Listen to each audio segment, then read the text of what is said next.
Hello, everybody. I am Big Cheds. This is a Monday, February 8th, 2021. I am recording Chapter 9 in my book, My Battles with Cancer, a Patient and Caregiver's Candid Memoir. This is the free version of the book. You can buy it on Amazon. I am, of course, Big Cheds on Twitter, at Big Cheds. I am a lymphoma survivor, non-Hodgkin's lymphoma. I also was a caregiver for my mother who had cancer, and I wrote about that experience in my book. And I've been recording one chapter at a time, more as often as I can. It takes a lot out of me to do this, but I want to get it done. This is important. I really want to get my book out there. So, that's here we are. So let's get the party started.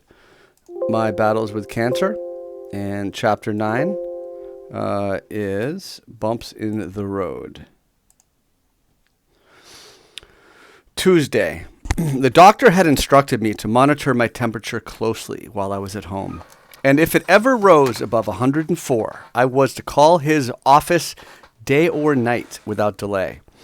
He explained that due to the chemotherapy I was taking, my immune system was highly compromised, so that if I contracted even a simple illness, it could do serious and potentially fatal damage to me. He explained that if I came down with a fever, that would be an early sign of trouble, and therefore it was extremely important for me to monitor my temperature with the utmost diligence. With that danger in mind, I decided to keep 2 thermometers within arm's reach at all times, in case one of them was not working properly. My temperature started to rise Tuesday afternoon of the 3rd week, so I put a cold compress on my forehead and tried to take a nap. At this point, I was hoping to relax my body, lower my heart rate, and perhaps even my temperature in the process as well. As I had stated earlier, I was under strict orders from my medical oncologist to call the hospital if my temperature was over 100.4. And that's the last thing I wanted. And the last thing I wanted to happen was to be sent to the ER with a fever. Home was where I felt like I needed to be to recover, and I really did not want to return to the hospital unless it became absolutely necessary. After a few hours of resting, my temperature had not come down at all. And even though I was feeling relatively fine otherwise, I decided to call the doctor's office just to be safe. The nurse practitioner was above. The nurse practitioner answered the call and reviewed my symptoms. Most importantly, that my temperature was above the magic number of 100.4 degrees. After we talked a little more about how I was feeling, she decided that I should head into the ER out of an abundance of caution. This medical professional did not seem alarmed at all on the phone when we spoke, so I figured that heading into the hospital was just a formality, and I would be returning home soon thereafter. On the way to the hospital, I sent this update to my Twitter followers. Heading to the emergency room out of an abundance of caution. Temperature too high and probably have a virus. December 19th, 2017 at Big Cheds. Now early evening, my wife and I promptly drove into the city and then pulled up to the ER entrance where she dropped me off so I could check in. I calmly went over my symptoms with the admitting staff and explained why the nurse practitioner had sent me to the ER in the first place. Then I was processed for intake where another nurse with dreamy green eyes took my vital signs and asked me various additional questions about my health. After confirming that my temperature was over 100.4, I was told to wait until they could find a room for the doctor on call to examine me and perform some additional tests. At this point, I was still thinking that it was a bit silly for me to be in the ER. And even though my temperature was over 100.4, other than a lack of energy, I was feeling pretty good. The hospital staff finally found a room for the doctor to perform a physical examination on me, and then he ordered a series of tests before returning to the busy ER to help the next patient. The first test they performed was a blood test, and I sat patiently and watched as the nurse inserted the needle and filled up 4 vials with my blood. The doctor on call, a man with sandy blonde hair, was worried that my immune system might be compromised. So we waited anxiously for those results to come back. Next, they did a nasal swab to test for the flu, took a urine sample to check for an infection, and performed an X-ray to check for signs of pneumonia. After completing these tests, all I could do was sit with my wife and wait for the results. To be honest, I was a little bit scared, but I was also confident that I would be fine, thinking that it was a bit of overkill that they were running so many tests on me. The blood test came back an hour later, and the doctor delivered the bad news. I was neutropenic. According to Wikipedia, neutropenia is an abnormally low concentration of neutrophils, a type of white blood cell in the blood. Neutrophils make up the majority of circulating white blood cells and serve as the primary defense against infections by destroying bacteria, bacterial fragments, and immunoglobulin-bound viruses in the blood. Basically, my body was extremely vulnerable, and if I were to catch any sort of illness, I would not be able to properly fight it off the way a healthy person could. Wanting to know more about this, I asked the doctor some questions, and he told us about something called ANC, or absolute neutrophil count. According to Wikipedia, absolute neutrophil count, ANC, is a measure of the number of neutrophil granulocytes, also polymorphonuclear cells, PMNs, polys, granulocytes, segmented neutrophils, or segs, presented in the blood. Neutrophils are a type of white blood cell that fight against infection. So, more or less, because of this ANC thing, I was not going to be going home anytime soon. The hospital had a hard and fast rule that in order for the patient to be discharged, the ANC would have to be over a certain level. So going forward, that's all that mattered. Wednesday. I have been keeping my Twitter friends up to speed throughout my ordeal and sent them this message after receiving the bad news. Feeling especially low, I needed some encouragement, and once again my followers delivered. This is my message, admitted overnight. And now it looks like I'll be here for a few days waiting for blood counts to improve. Neutropenia, December 20th, 2017 at Big Cheds. Some responses from my followers. Prayers sent your way, man, at Golden Thumb. Hang in there, bud. Prayers for your health. Len Robinson. Stay strong, brother. I stack. Get better, Cheds. Manny. Trust in your docs, but we'll send positive vibes your way. Am Nikolaya, and pulling for you to get better soon. Try not to watch the market too much. Pinky Trader. Thanks, guys. The doctor on call consulted with my medical oncologist, and they both agreed that I should be admitted overnight to the main hospital for observation. A request was then put in to find me a more permanent room. But I was warned that the hospital was overbooked, and I might not be able to be transferred until the next morning. Understandably, my spirits were dire, and I was feeling weak, broken, and frustrated that this happened, and yearning to be back home safely watching TV, or playing video games. I also felt a sense of shame that I had found myself in this jam, believing that I probably could have avoided the whole ordeal somehow if I had been more careful. This type of thinking was an attempt to take control over the situation, because if I could blame myself, that meant I was also capable of fixing it. More or less, I was at an emotionally low point, but I was still able to keep from falling into an even deeper hole of misery thanks to the strength and support of my wife. She didn't care that it was late in the night and she had to work the next day. She was going to be with me and do whatever she could do to make me feel better. After the medical staff determined that I was neutropenic, my room had to be sealed off from the rest of the ER while I waited for a full hospital room to become available. Despite being in this dark moment, I was still able to find a silver lining and a sense of relief. Though I was sick and vulnerable, I knew that I was in the care of some of the best medical professionals in the world, and that they were going to watch my back and were going to make sure nothing else happened to me. Having confidence that I was not going to die in that moment and that my medical status was not going to get any worse helped me from feeling even more sorry about my situation and allowed me to surrender control and have faith in the medical professionals taking care of me. It was just past midnight and the ER was absolutely packed, with patients stuffed into every available space like sardines in a can. They were in the hallways, lying on stretchers, sitting in chairs outside of the examination rooms, and everywhere in between. The medical staff was in an absolute frenzy, with nurses and doctors busily moving around while trying to manage all the patients and chaos. At some point, I needed to leave my room to take a bathroom break, and along the way, I looked around and saw so many people in agony.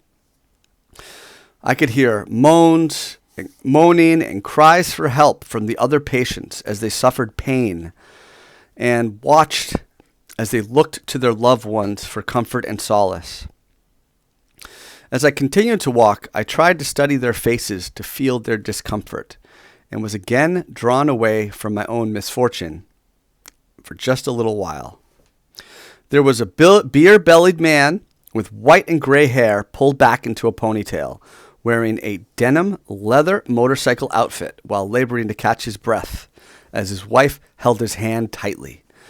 Both of their faces were beet red and swollen, presumably from crying, and he was in obvious discomfort. I also noticed a tall and slender man sporting a wild brown mustache and thick matted hair, all hooked up to an oxygen machine and looking fragile and deathly pale. Seeing that man helped me count my blessings, thankful that I was not in the same boat as he was, or the other folks I saw suffering, as I made my way to the bathroom. That experience made me wonder what the stories were of all these patients, and how they ended up there at that place with me on that crazy night.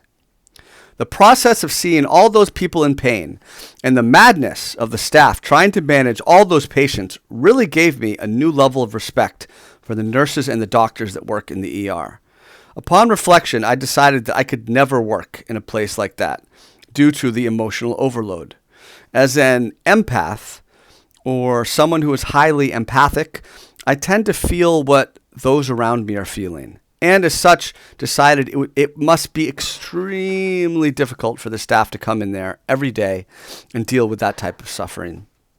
After a few more hours wait, mercifully, they were able to get me a room in the main hospital, and I was set to be transported away. The doctor explained that the floor I was being transferred to only had cancer patients, regardless of the reason they had been initially admitted to the hospital. Presumably, it was set up this way to make it easier for doctors and nurses to treat patients with somewhat similar needs. And I was comforted by that thought.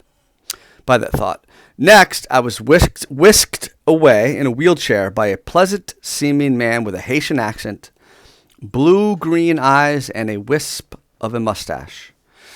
His hair was buzzed short as to mask his receding red-brown hairline, and I noticed holes in each ear where he once had earrings. He was training a new hire that day, a young man probably 20 years his junior, with shaggy locks, broad shoulders, and a silver and gold wristwatch that was hard to ignore. As we made our way, the junior watched intently as the elder explained the procedure for moving a patient from one part of the hospital to another. Eventually, we arrived at the new floor, and as they pushed me out of the elevator and wheeled me down the hallway towards my new room, I noticed that something was different than it had been before. I had just come from a chaotic ER, and this was a quiet and peaceful area with no more than a dozen rooms, as well as a small staff of nurses and orderlies. The fact that it was so quiet made me happy, and as frankly, I had been experiencing sensory overload in that ER. Right away, I realized that I would be able to rest and recover without having to encounter all those other patients in that hectic emergency room, and that made me feel great. When they brought me into my new room, I suddenly felt a great sense of hope and relief. It was as if I were entering a new world, one that was much softer and gentler than the one I had come from before. This new room was much larger than my ER room, with plenty of space for visitors, as well as my belongings. I also had a private bathroom with a shower, toilet, and vanity, and could not wait to clean up once I had settled in. Next to the bed, there was a plastic shamrock green recliner and ottoman, presumably for guests to sleep on while visiting. Noticing that the TV was lined up on the opposite wall from the recliner, I imagined how nice it would be to sit there instead of on the hospital bed while passing time. Additionally, there were several large windows covering most of one wall, and I could see far out into the distance from my new room. Now early morning, with the sun rising, displayed before me were all the people living their normal lives in the city, while I was stuck in the hospital with neutropenia. But at least I had a nice view. Considering everything that was going on, I was feeling pretty good in that moment, and believed I would probably be out of the hospital in a day or two. Even though there were just 6 days left before Christmas, I was more than confident that I would be released in time and could avoid spending such an important holiday stuck in the hospital. I certainly did not mind spending a day or two in this new room, given how comfortable it seemed, but by no means was I prepared to spend a week there and miss Christmas. As I looked out the window from my hospital bed, I saw a faint reflection on my face and was proud of the fact that I still had my hair and that it was so long that I could pull it back into a ponytail. The length of my hair had been a point of pride for me, as this year I let it grow long for the first time in my life. For the most part, it had not started to fall out, and I had been holding on to the hope that I might be able to keep most of it while undergoing chemotherapy. However, in the days leading up to my hospital admission, I started to notice small bits of it falling out. As the day went on, I settled into my new environment. The problem was becoming ever more apparent as I was shedding hair everywhere. Each time I got up to go to the bathroom or to stretch my legs, I found endless strands on the bed and pillow, and that was absolutely demoralizing. Every piece of hair I found laying there symbolized a piece of me dying, slowly but surely. When I realized that I could not win this particular battle and would inevitably lose all my hair, that was a big moment for me. I had to face the fact that I was fighting an uphill battle and needed to lower my expectations about avoiding the worst of the side effects. Up against a voracious tidal wave in the form of R-CHOP chemotherapy, I would not be spared from the force of it crashing upon me. Even though I had almost completely neutralized my nausea thus far by using CBD and THC, despite all my best efforts, I could not prevent my hair from falling out. Now, by no means did I want to be one of those weird bald people with a bandana and a face mask, like the ones I saw when I entered the hospital for my first appointment. All in all, I just wanted to be a normal guy and do normal things like run my hands through my hair or give my daughter a hug. But that kind of life seemed far out of reach at that moment. Another thing that was weighing on my mood was having to take antibiotics twice a day. As a precaution, while the doctors tried to identify what was wrong with me. It took 6 hours for each dose to be administered via IV drip, and once it started, I was tethered to the IV machine. I did not mind being in the hospital room while I recovered, but I wanted the freedom of moving around, and being connected to the IV machine made that more difficult. It was also challenging to fall asleep while connected to the machine, a fact not helped by the nurses waking me up every few hours to take my vital signs. To stay sane, I had to remind myself that there was nothing I could do except complain under my breath and tried to let go of the frustration. When I was unable to sleep, I tried my best to stay distracted from these troubles by playing games and surfing the web on my iPad, and also by doing some work when I had the energy. All throughout my hospital stay, I made an effort to keep an eye on stock charts and sent out messages to my followers on Twitter when I discovered something interesting. During this harrowing experience, it was vitally important for me to have a reliable distraction like work. Otherwise, I would have likely gone mad just from thinking about my own troubles.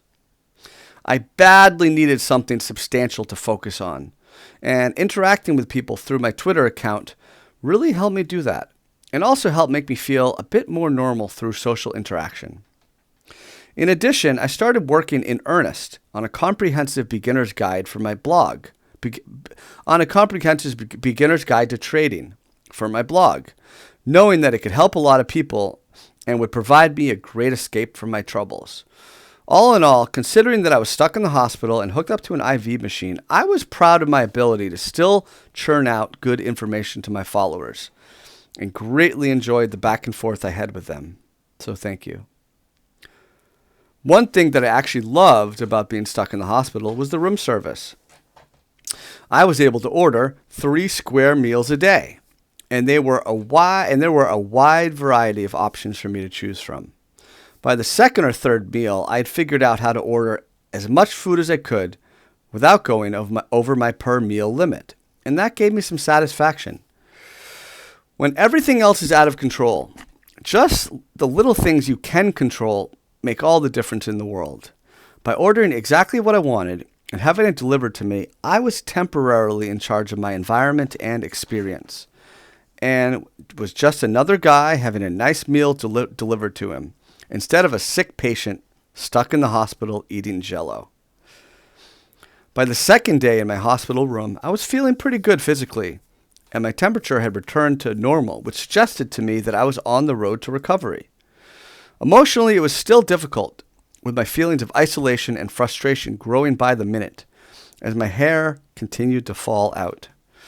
Since my ANC, absolute neutrophil count, from that morning's blood test had not improved enough yet, the doctors decided that I needed to stay for at least 2 more days. With now only 4 days left until Christmas, the idea of being stuck there for the holiday made me insufferable. It's one thing to have cancer and feel sick and vulnerable all the time, but having to spend Christmas in the hospital would be a whole new level of misery.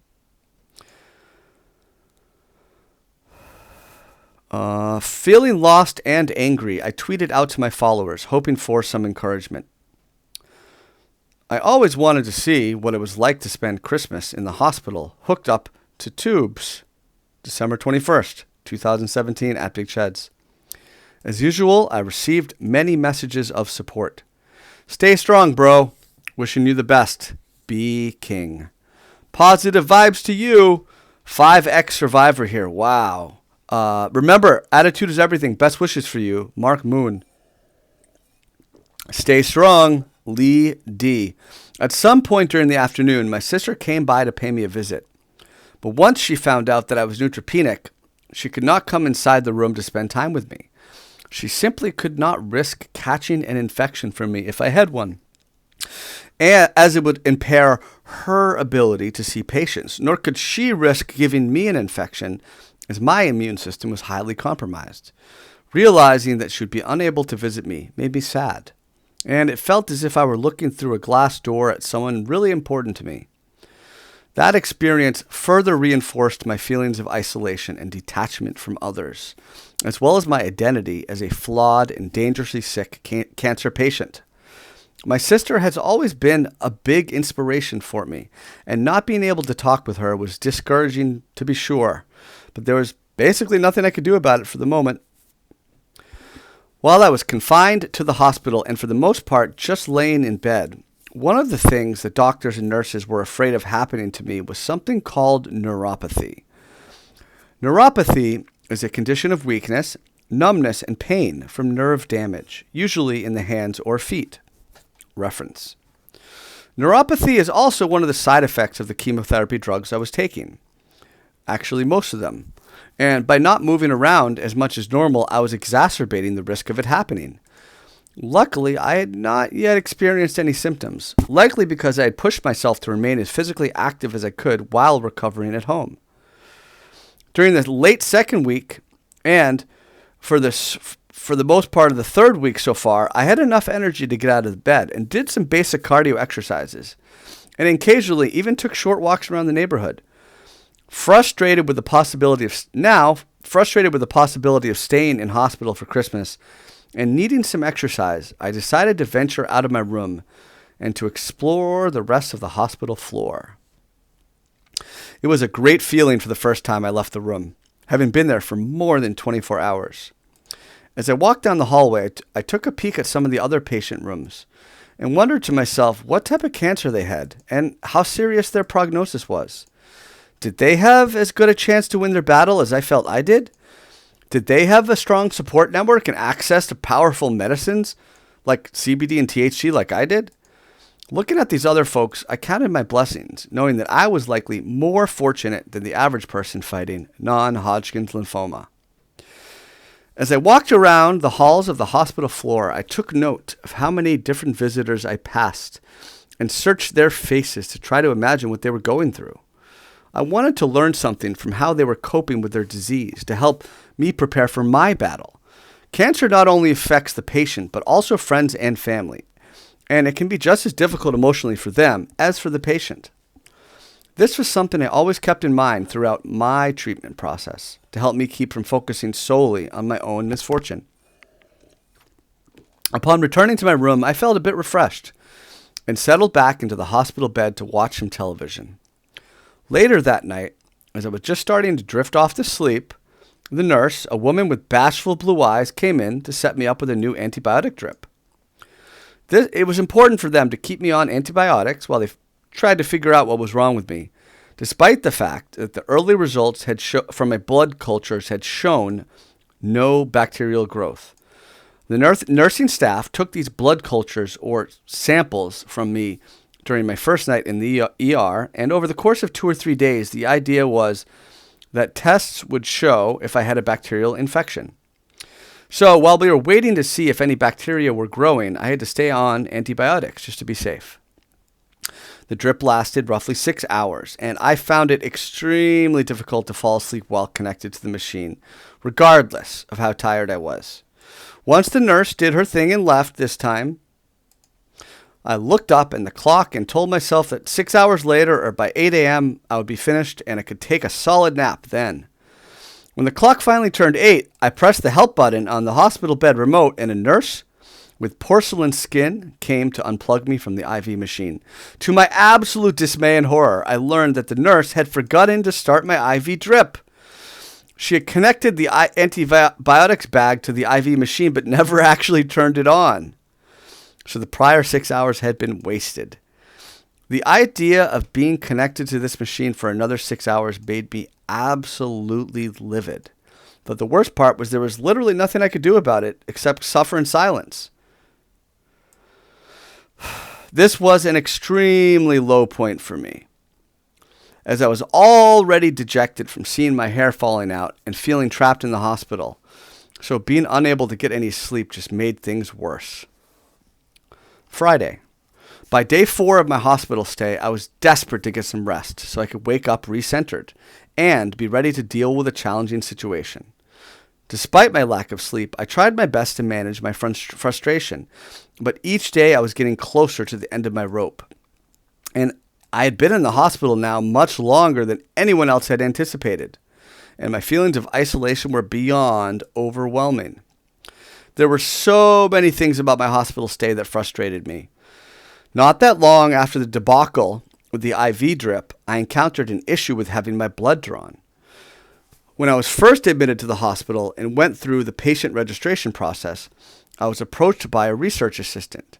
She explained that there were several ongoing research projects designed to improve the quality of patient care and aid in the process of new methods of fighting cancer. I was more than happy to join a study, as I was extremely grateful for all the wonderful work being done by medical researchers around the world. For the most part, my participation meant allowing them access to my already banked medical data as well as drawing some extra blood each time I was tested. The regular nursing staff came in late that morning to check on my vital signs and to draw my blood to see how my immune system was faring. Each morning, the doctor ran the same test to see if my ANC or absolute neutrophil count had recovered enough for me to be able to be sent home.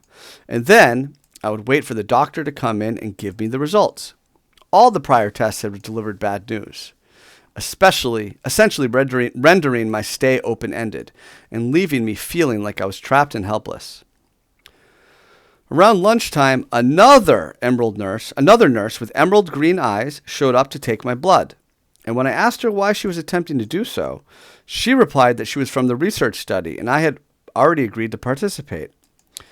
That's true, but I reminded her the fact that they were supposed to coordinate with the nursing staff and draw blood when they checked my ANC. There's a big difference between letting them draw an extra vial of blood when the needle is already in your arm versus getting pricked for a second time. Under normal circumstances, I would not have cared so much about the mistake, but by now I was more or less at my wit's end.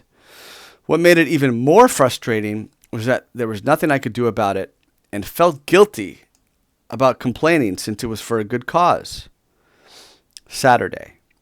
On the morning of day 5 of this ordeal, I eagerly awaited the blood test as I had each day before, hoping against hope that this time they would be able to send me home. Christmas was now just 2 days away, and I absolutely did not want to spend this holiday in the hospital connected to an IV machine. After breakfast, a nurse with bright wavy hair came in to take my vital signs, and I asked her to check the computer to see if my blood results were back yet. After searching around in the system for my information, she told me that my ANC had not yet improved and was actually headed in the wrong direction. This news left me completely devastated, demoralized, and depressed, to say the least. Once the nurse left the room, I called my wife to let her know that I would be staying for at least another day, and she comforted me, coaching patience and reminding me that the hospital was the right place for me to be. She emphasized that I was vulnerable and had a dangerous illness, and that it was important to stay where I had the best chance to heal. Her words helped me gain some perspective, and her calm demeanor was just what I needed in a difficult time.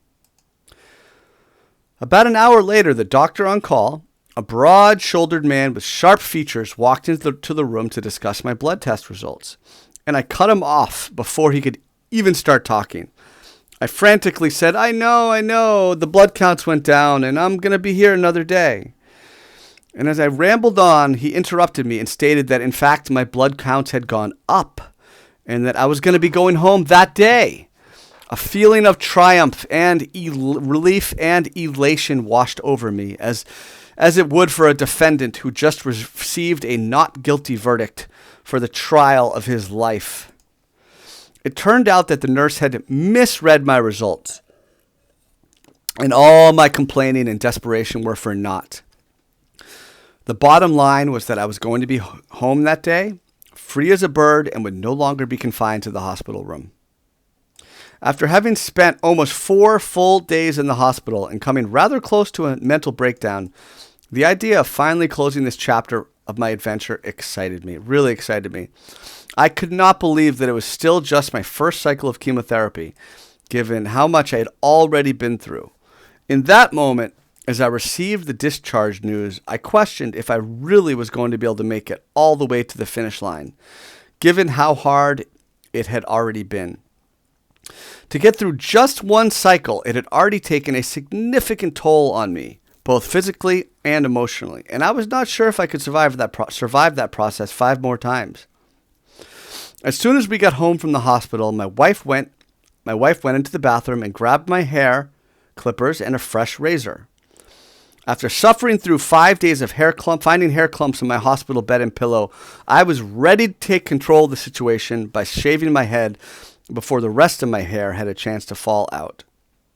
With my daughter holding the phone to record the whole affair, my wife slowly and methodically made her way across my head with clippers, and then used a razor to shave off the remaining stubble. Though I was now bald, and already missing the ability to run my hands through my hair, I had at least taken some control back from the cancer, and that made me feel better.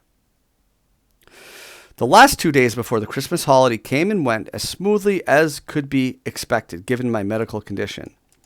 Opting to keep things simple, we stayed at home and rested rather than driving out of state to visit friends and family as we normally would. Since I was scheduled for my second chemotherapy session the day after Christmas, the joys of the holiday came and went rather quickly as I knew I would soon have to subject myself to those poisons again. Extremely moody and short on empathy, in general, I was not much fun to be around. And towards the end of the holiday, I started to snap at people, which is very much out of character for me. As the hour of my treatment neared, I sat in my chair and stewed, thinking about waking up the next day and driving into the city for several hours while they pumped me full of chemicals. Even though I was emotionally compromised, I tried to tell myself that I would be one cycle closer, one session closer to being done, and I just had to keep on pushing through. I'm going to pause there for part 1 of chapter 8. This is a long chapter. My battles with cancer, a patient and caregiver's candid memoir. I want to thank you for listening. We are still at this point in that we're still my first cycle of chemotherapy. I just went to the hospital, just got out of the hospital, and when we resume next time, we'll pick it back up with that second cycle of chemotherapy, and we'll finish up that chapter, Bumps in the Road. Of course, you can find me on Twitter. I am at Big Cheds. I hope everybody's doing well, and I thank you for listening, and we'll talk again soon. Cheds out.